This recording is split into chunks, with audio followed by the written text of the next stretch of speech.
This play represents that God doesn't make junk. People are created in God's image. No matter what abilities you have, they should still be loved and respected.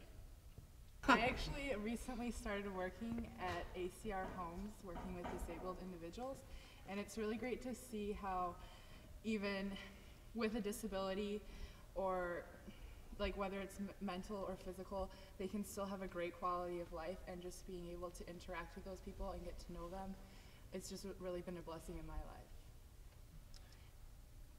In everything I've done, there's a part of me that's just, there's a part of me that's in every performance that I've done. Like, this is me, but it's me as a salesman, or it's me as a CEO, or it's me as whatever. And in this role, it's really challenging because playing someone with a handicap means that their brain doesn't function the way your brain does. So I've been talking to some psychology majors and graduates about schizophrenia and what it is, and the bottom line is that the character's brain doesn't work the way my character's brain does. And that just, like, as an actor, it's hard to do that, because I can't be myself in a version of this person. I have to be this person, because my brain, I don't reason the same way they do.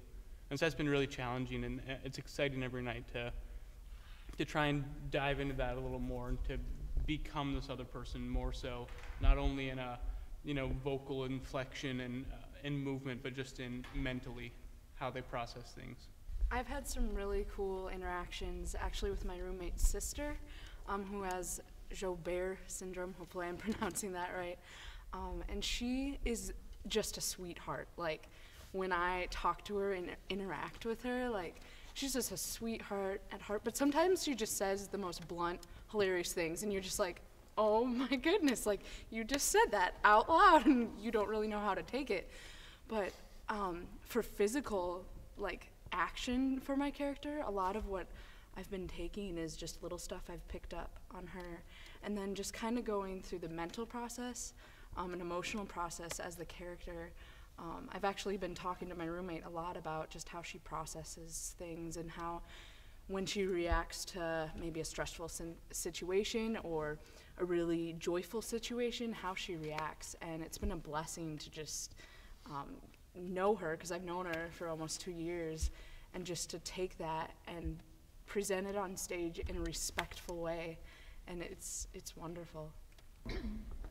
For me, just showing up cold to auditions, the first set of auditions, having never read the show, and just being asked, give us a few takes of you playing a mentally handicapped person is one of the most terrifying things I have ever been asked to do, because there are just so many ways that you can do that wrong without really intending to.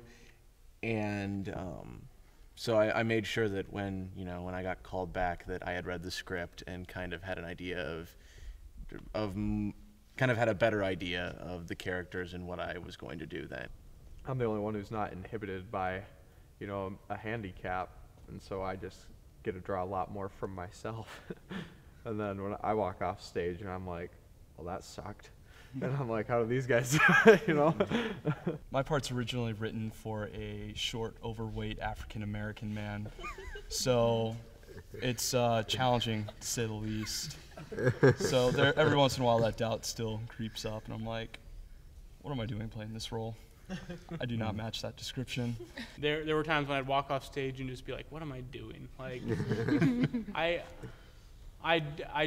like, literally, I have no idea what I'm, like, I know how I would read this line, I know how Zach would read this line and his character, I know how every other character would read this line except for mine, and I don't get it. It's been good, though, because that just means you have to be twice as creative as you normally would be. There's kind of a combination of preparation, and then just when the moment comes, you just have to make certain bold choices and just hope, and just see what works and keep experimenting. I'm a perfectionist, and so I hate to do something if I don't think it's going to work, and so sometimes my default is just do nothing. But with this show, you can't do nothing. You have to keep trying to figure things out and experimenting and trying and reaching that goal. So I think it's going to be a great show, and I love the script. Just reading, like the first night reading through, almost brought me to tears without any dramatic interpretation. So when we get it on stage and you know, the whole production, it's going to be a really moving and powerful show, I think. I'm really excited for it.